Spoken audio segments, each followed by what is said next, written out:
The military transport ship landed with a soft hiss. Haenul opened her eyes. She had not been sleeping. Soldiers did not sleep. They rested with purpose. "Lieutenant Haenul," the ship's AI said, "we have arrived on Earth. Seoul Central Terminal." Haenul stood up. Her uniform felt strange after 3 years of wearing battle armor. The weight was wrong. Too light. She kept reaching for weapons that weren't there. "Thank you," she said to the empty air. Being polite to AIs was a habit from the war. The smart ones saved lives. The dumb ones got people killed. She grabbed her small bag and walked to the exit. The door opened with a whoosh of air, Earth air. It smelled different from the recycled air on ships and bases. It smelled like home. But home felt wrong now. Haenul was 18 years old. Most of her squad mates were dead. Most of them had died saving her. The oldest had been 22. The youngest, only 16. A man in a dark suit waited at the bottom of the ramp. "Lieutenant Haenul," he said with a small bow. "I am Mr. Kang. I will be your teacher at Seoul National High School." Haenul returned the bow, keeping her eyes on him. Old habits. "I don't need school," she said. "I need to get back to my unit." Mr. Kang's face softened. "The war at Proxima Centauri is over, Lieutenant. Your part, at least. Now the military wants you to finish your education." Haenul felt the anger rise in her chest. "My squad is still there." "Your squad was lost, Lieutenant. You were the only survivor of the Battle of Station Zero." Haenul knew this. She remembered holding Yuri as she died. She remembered Daho pushing her into the escape pod. She remembered the explosion that took Minho's arm before the second one took his life. "I know," she said quietly. Mr. Kang nodded. "The implants," he said, pointing to the small scar on Haenul's temple. "They're still active." "Dormant," Haenul replied. "They can be turned on again if I'm called back to duty." "Let's hope that doesn't happen," Mr. Kang said. "Earth needs peace, and you need time to heal." Haenul followed Mr. Kang to a waiting car. As they drove through Seoul, Haenul stared at the tall buildings, the crowds of people. None of them knew what it was like out there. None of them had seen the Voidborn tear through a ship's hull. None of them had fired a plasma rifle until it melted in their hands. "Your classmates don't know what you've been through," Mr. Kang said as if reading her thoughts. "To them, the war is just news on screens." "Will I have to tell them?" Haenul asked. "No, your file says you were at a special training school. That's all they need to know." The car stopped in front of a small apartment building. "This is where you'll live," Mr. Kang said. "School starts tomorrow at 8 o'clock. Haenul looked at the building, then at the school visible a few blocks away. Her new battlefield. Not against the Voidborn, but against something perhaps harder, trying to be normal again. "I understand," she said, though she didn't. But soldiers followed orders, even when the orders were to go back to high school. The school bell rang at exactly 8 o'clock. Haenul had been standing outside the classroom for 20 minutes. Old habits. Soldiers were always early. Mr. Kang appeared at the hallway corner. He nodded at her with a small smile. "Ready, Lieutenant?" he asked quietly. "Yes, sir," Haenul said automatically. "Just Mr. Kang here," he reminded her gently. "Remember, you're a student now." Haenul tried to relax her shoulders. She had spent all night practicing normal teenage posture in the mirror. It felt wrong. Vulnerable. "Class, we have a new student," Mr. Kang announced as they entered the room. "This is Haenul. She has transferred from a special training school." 30 pairs of eyes turned to look at her. Haenul felt her combat senses activate, scanning for threats, marking exit points, counting potential hostiles. "You can sit behind Du Young." Mr. Kang pointed to an empty desk. Haenul walked down the row. A boy with neat hair and a class president badge smiled at her. "Welcome," Du Young whispered. "I can show you around later." Haenul nodded stiffly. The morning classes passed slowly. Hae-Newell found the work easy. Military education was advanced and intense. She had learned complex physics to calculate plasma rifle trajectories in space. High school math was simple by comparison. At lunch, Hae-Newell sat alone.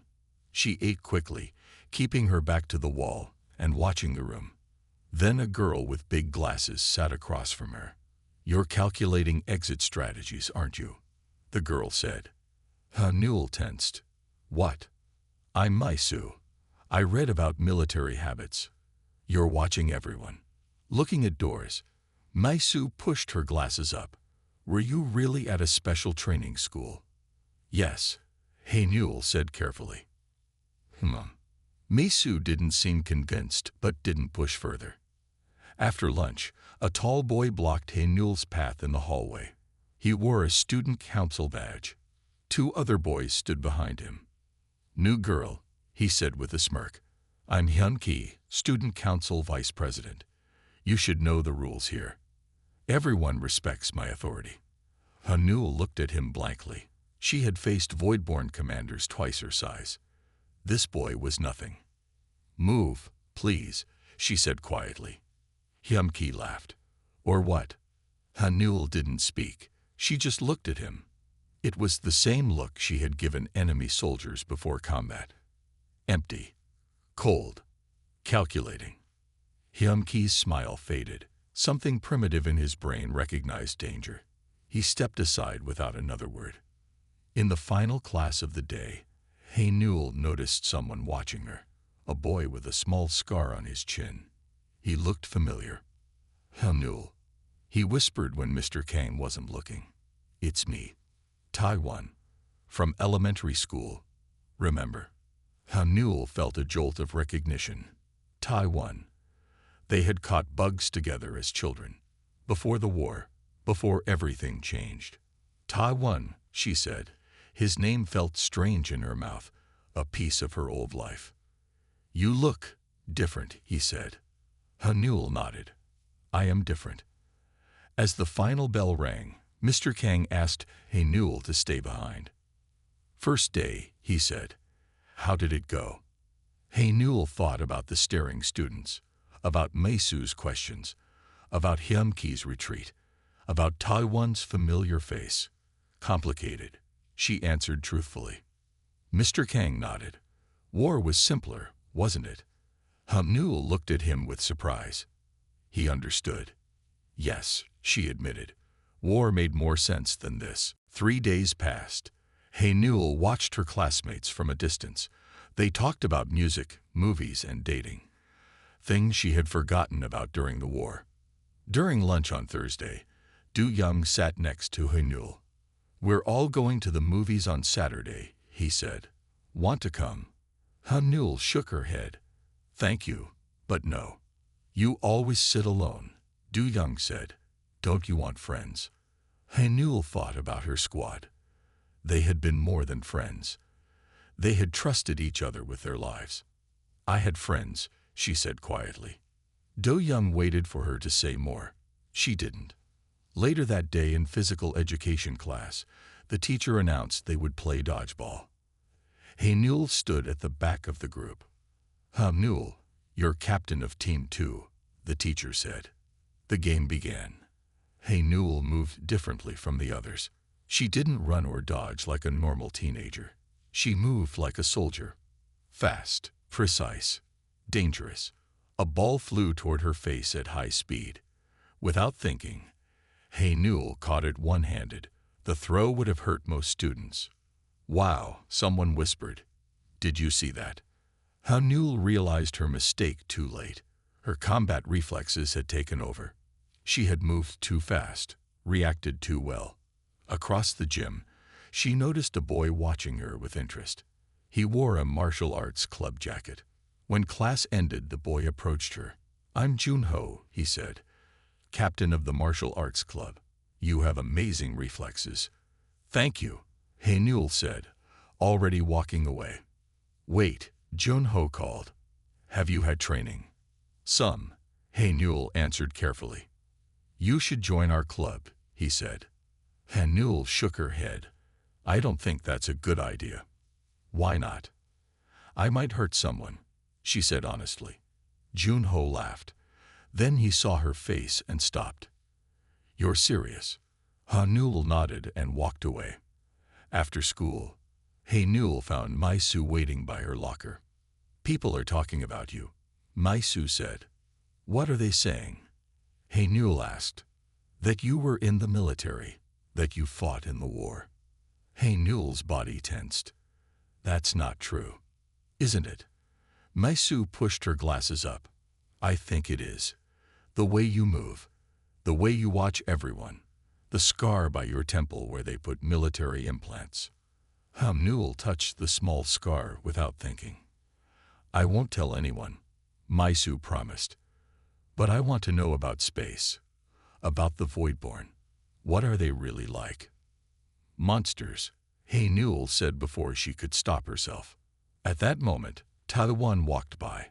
He slowed down and looked at Haenul. Haenul, he said, I was thinking, do you remember when we used to catch bugs at the creek behind my house? A memory flashed in Haenul's mind. Sunshine, laughter, Taiwan's smile missing 2 front teeth.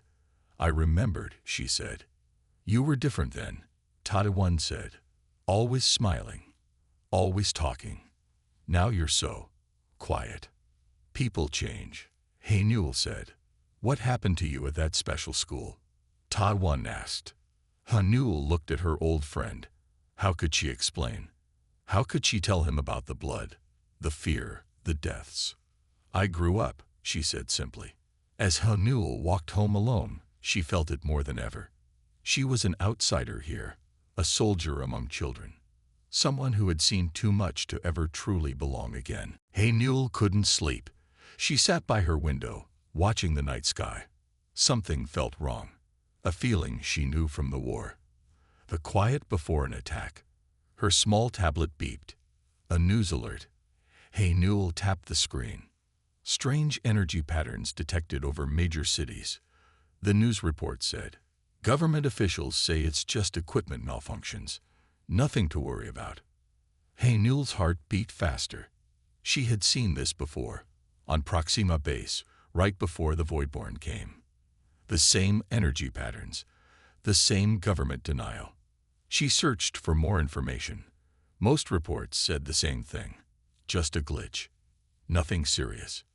But Haenul knew better. The next morning, she found Mr. Kang before class. I need to contact my old commander, she said urgently. Mr. Kang looked concerned. What's wrong? The energy patterns in the sky. It's them. The Voidborn. I've seen it before. Mr. Kang frowned. Are you sure? The news says. The news is wrong, Haenul interrupted. Sir, please. I need to warn someone. Mr. Kang nodded slowly. You can use the secure line in my office after school. Haenul spent the day watching the sky through classroom windows. The other students noticed her distraction. A space cadet. Hyun-ki called during lunch, looking for aliens. He laughed, and others joined in. Maisu sat beside Haenul. You saw the news too, she whispered, about the energy patterns. Haenul looked at her sharply. What do you think it means? I don't know, Maisu admitted, but the patterns match Voidborn ship signatures from the war. How do you know that? Haenul asked. Maisu blushed. I collect information about the war, about space, about everything out there. After school, Haenul used Mr. Kang's secure line. She entered her military ID and connected to Space Command. Lieutenant Haenul reporting unusual energy patterns over Seoul, possible Voidborn activity. A board officer appeared on screen. Lieutenant, you've been decommissioned for civilian education. This line is for active personnel only. Sir, I'm still on reserve status. These energy patterns match pre-invasion signals from Proxima. The officer sighed. We've analyzed the patterns. They're just atmospheric disturbances. Focus on your studies, Lieutenant. That's an order. The connection ended.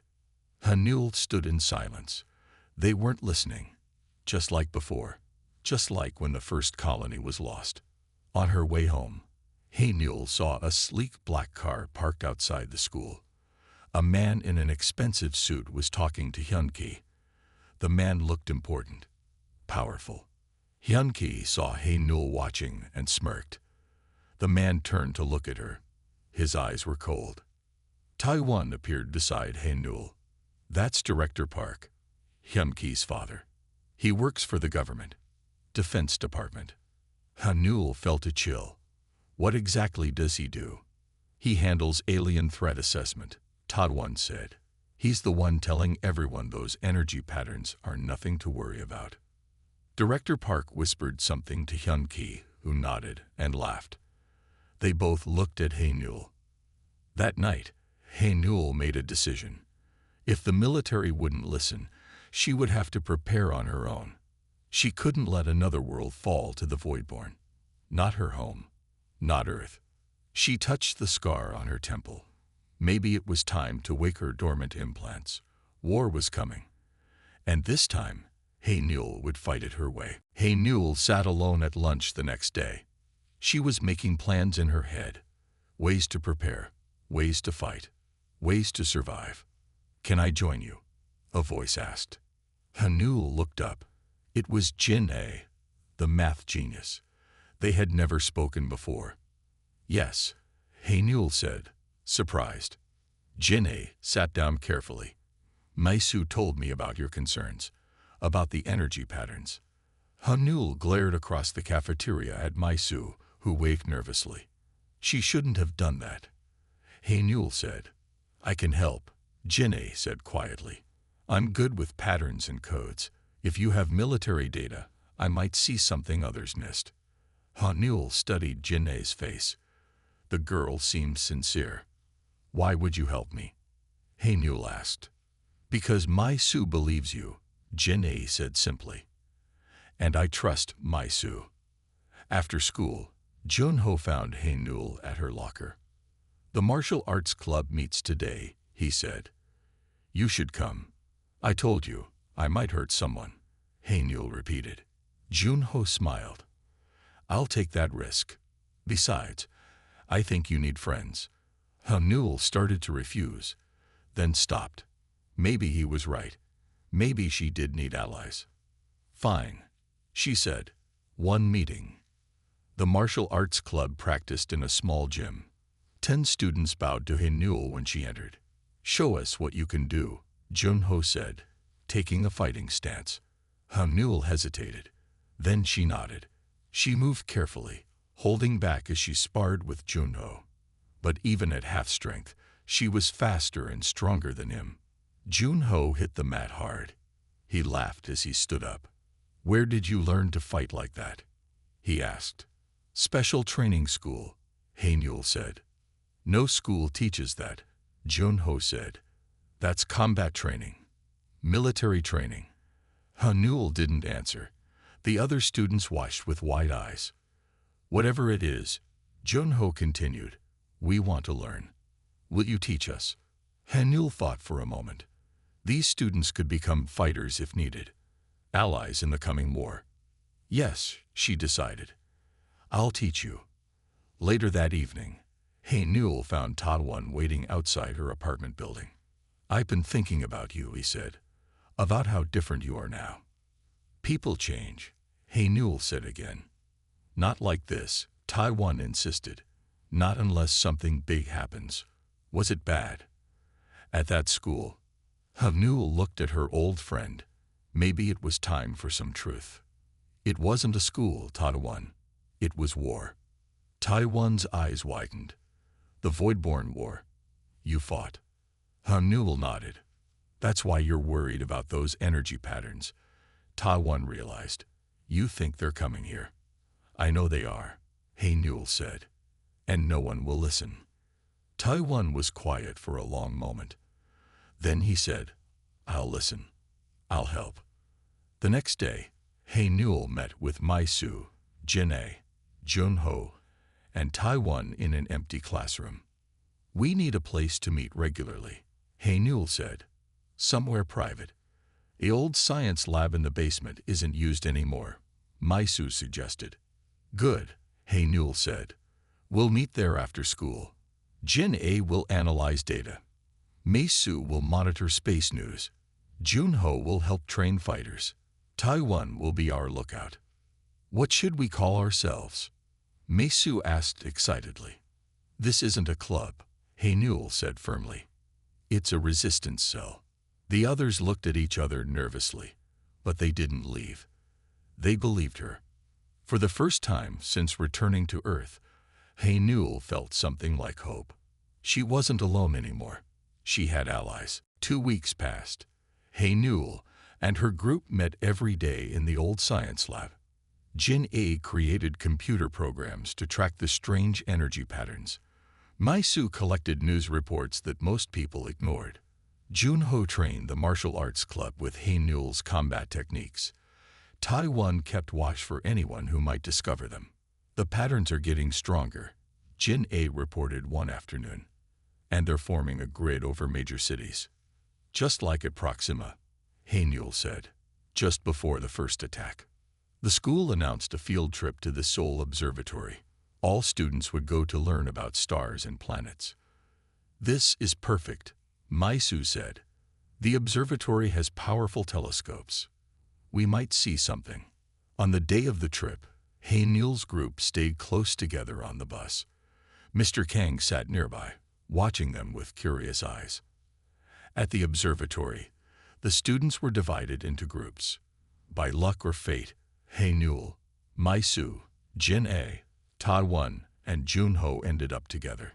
While the other students looked at moon rocks and planet models, Hae-Nul's group slipped away to a research area with advanced telescopes.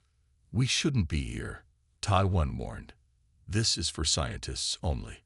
We need to see, Hae-Nul insisted. Jin-A sat at a computer terminal. Her fingers moved quickly over the keyboard. I'm in, she whispered, redirecting the main telescope. The large telescope in the center of the room moved slowly. On a big screen, stars appeared. There, Maisu pointed. That's not a star. Something dark moved against the stars, something that blocked the light. Not one shape, but many. Small ships. Voidborn scouts. Hae-Nul said, her voice tight. Just like I've seen before. Jin-A typed faster. I'm recording this, sending it to every news outlet. Suddenly, alarms blared. Red lights flashed. Security breach, a computerized voice announced. Unauthorized access detected.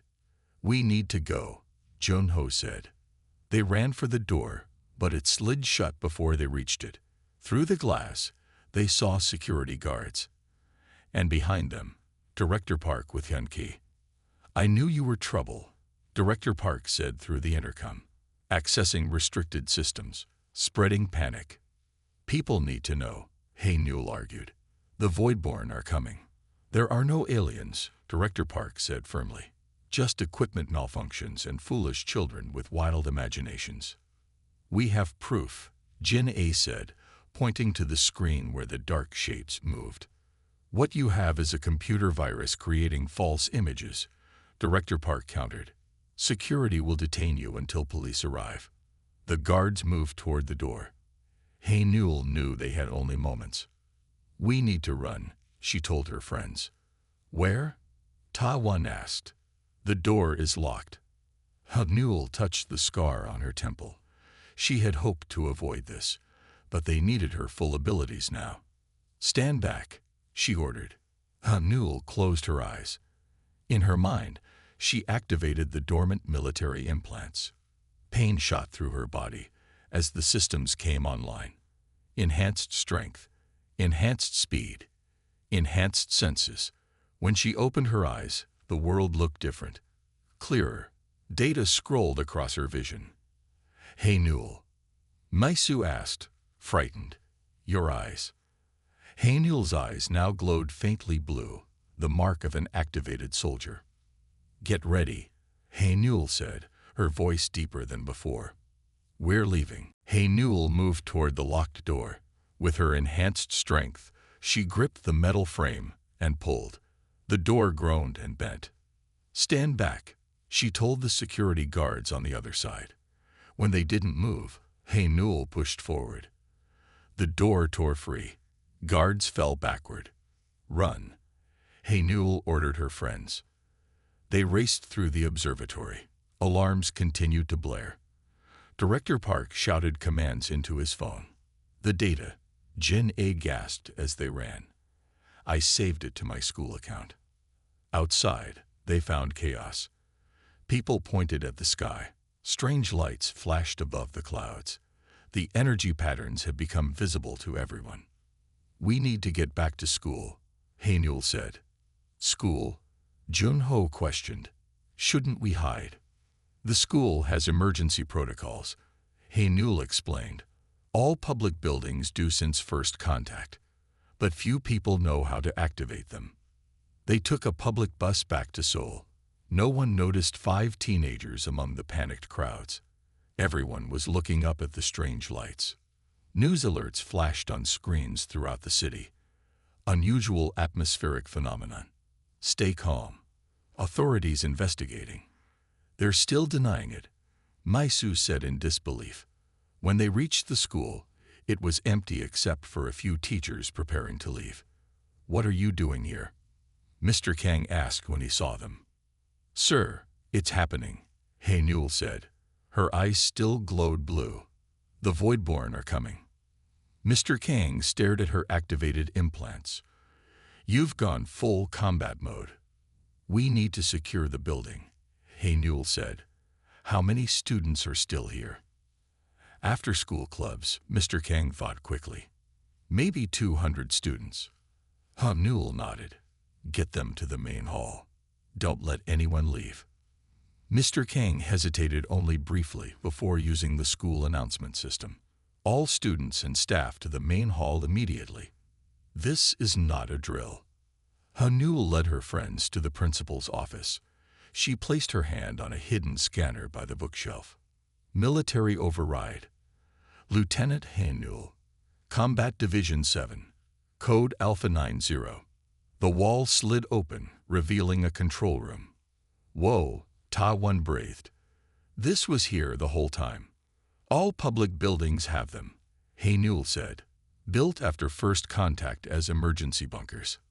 Her fingers flew over the controls. Metal shutters slid down over all windows and doors.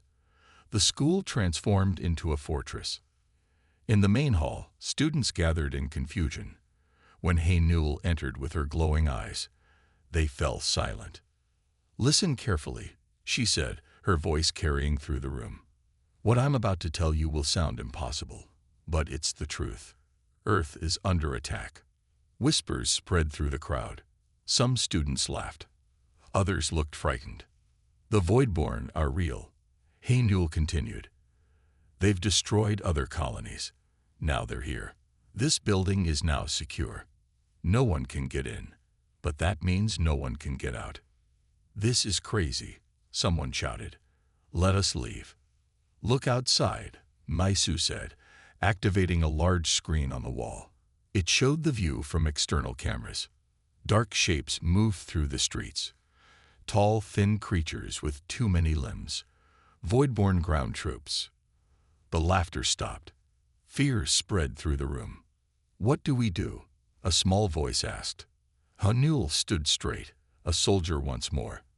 "We fight," she said, "and I'll teach you how." The next few hours moved quickly. Newell divided the students into groups based on their skills. Jin A, take the smart ones to the control room. Monitor all cameras. Keep communications working. Jin A nodded and selected 20 students to follow her. Maisu, set up a medical area in the gym. Find anyone with first aid knowledge. Maisu hurried away, already making lists of supplies they would need. Jun-ho, gather your martial arts club and anyone athletic. You'll be our frontline defense if they break in. Jun-ho stood taller, accepting the responsibility. Ta-1, take a team to gather food, water, and anything that could be used as a weapon. As the students scattered to their tasks, Mr. Kang approached Newell. "You're good at this," he said quietly. "I've had practice," Haenul replied. Mr. Kang rolled up his sleeves, revealing a military tattoo on his forearm. "Combat psychologist, 3rd Division," he said. "I wasn't just a teacher watching you. I was your military liaison." Haenul wasn't surprised. "I suspected something. Will you help train them?" "Yes," Mr. Kang agreed. "But these are children, Haenul, not soldiers. They'll be dead children if we don't fight," Haenul said bluntly. In the school kitchen, students broke chair legs to make clubs. Others filled bottles with cleaning chemicals. Taiwan directed them like he had been a leader all his life. In the gym, Jun-ho taught basic fighting moves to frighten teenagers. Keep your stance low.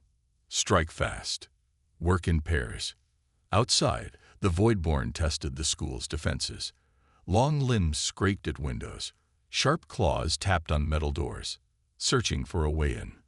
"They're probing for weaknesses," Haenul told the defense team.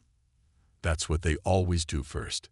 The school's old security guard, Sang-min, appeared with a locked cabinet. "Military supplies," he said, opening it to reveal stun batons and old-style protective vests. "You too?" Haenul asked, noticing his confident handling of the equipment. Sang-min smiled grimly. "Retired Marine. They put us in schools for a reason." Hours passed. The Voidborn circled the building but hadn't attacked yet. Students and staff ate dinner in shifts, weapons always close by. Near midnight, Hyun-ki suddenly appeared from a side hallway. "How did you get in?" Haenul demanded, grabbing him. "There's a maintenance tunnel," Hyun-ki gasped. "My father sent me to spy on you, but I saw what they're doing. The Voidborn. They're working with some humans, including my father." "Traitors," Haenul hissed. "They promised power to anyone who helped them," Hyun-ki explained. "But I saw them kill their human allies once they got what they wanted. Please, let me stay." Haenul studied his face. "You'll fight with us?" Hyun-ki nodded. "I'll show you where the tunnel is. We can set a trap." A crash echoed from the east wing. Jin-A's voice came through the speakers. "They're breaking through the science lab. Multiple hostiles." "It's starting," Haenul said, her blue eyes glowing brighter. "Jun-ho, take your team to the east wing. Mr. Kang, secure the lower level. Hyun-ki, show Taiwan that tunnel." As students ran to their positions, Haenul felt a strange feeling. Pride. These frightened teenagers were becoming fighters before her eyes. "Ready weapons," she commanded, activating her combat implants to full power. "Defend your school. Defend your world." The battle for Seoul National had begun. The battle lasted all night. Haenul fought at the front, her enhanced body moving faster than normal humans could see. She killed dozens of Voidborn with her bare hands. Behind her, Jun-ho led the martial arts club in organized defense. They moved in pairs, just as they had practiced. When one student tired, another took their place. In the control room, Jin-A hacked into city systems. She broadcast their battle to the world. Videos of teenagers fighting aliens spread across the internet. People watched in awe as high school students defended their school with improvised weapons and raw courage. Mai-Su worked tirelessly in the medical area. She treated wounds, calmed the frightened, and kept records of everyone. When supplies ran low, she created new ones from school materials. Taiwan led teams to seal breaches in the defenses. He worked without rest, his childhood friend's bravery inspiring him to be brave too. Near dawn, Voidborn broke through to the main hall where younger students sheltered. Hyun-ki stood alone in the doorway. "Run," he shouted to the children behind him. "I'll hold them." And he did. When Haenul found him later, Hyun-ki was surrounded by dead Voidborn. He had saved the younger students but paid with his life. As the sun rose, military helicopters appeared in the sky. Real soldiers dropped from ropes onto the school roof. They fought their way down, surprised to find teenagers holding defensive positions like trained fighters. The commander found Hae-Nul directing the final defense of the school entrance. "Lieutenant Hae-Nul," he asked in disbelief. Hae-Nul saluted, her uniform torn, her face streaked with blood. "Reporting for duty, sir." "At ease, soldier," the commander said. "Reinforcements have arrived." By noon, the battle was over. Military doctors treated the wounded. Government officials interviewed survivors. News teams filmed the aftermath. 217 students and staff, a reporter announced, held off over 500 Voiborn for 12 hours. The Battle of Seoul National High School is already being called the turning point in the war. In the days that followed, the truth emerged. Director Park and other officials had made deals with the Voidborn. They were promised power in exchange for disabling Earth's defenses. Their betrayal had nearly worked. 6 months later, Hae-Nul stood on a stage in the rebuilt school auditorium. She wore a formal uniform with new medals. Behind her sat rows of students, also in uniforms. Many had empty seats between them, spaces for those who had not survived. "Today we graduate," Hae-Nul said to the audience, "not just from school, but from who we were before. None of us chose to become warriors. We wanted to be students, friends, teenagers with normal lives. But when the choice was fight or die, we fought." She looked at her friends in the front row. Jin-A, now heading a new cyber defense program. Mai-Su, training as a combat medic. Jun-Ho, leading youth defense classes across the city. Ta-Won, working with engineers to strengthen buildings against future attacks. "We lost friends," Hae-Nul continued. "We lost innocence, but we found courage we never knew we had. And we found each other." As she finished speaking, Hae-Nul touched the scar on her temple. Her implants were still active, but different now. She had modified them herself. She was neither just a soldier nor just a student. She was both. And finally, she was home.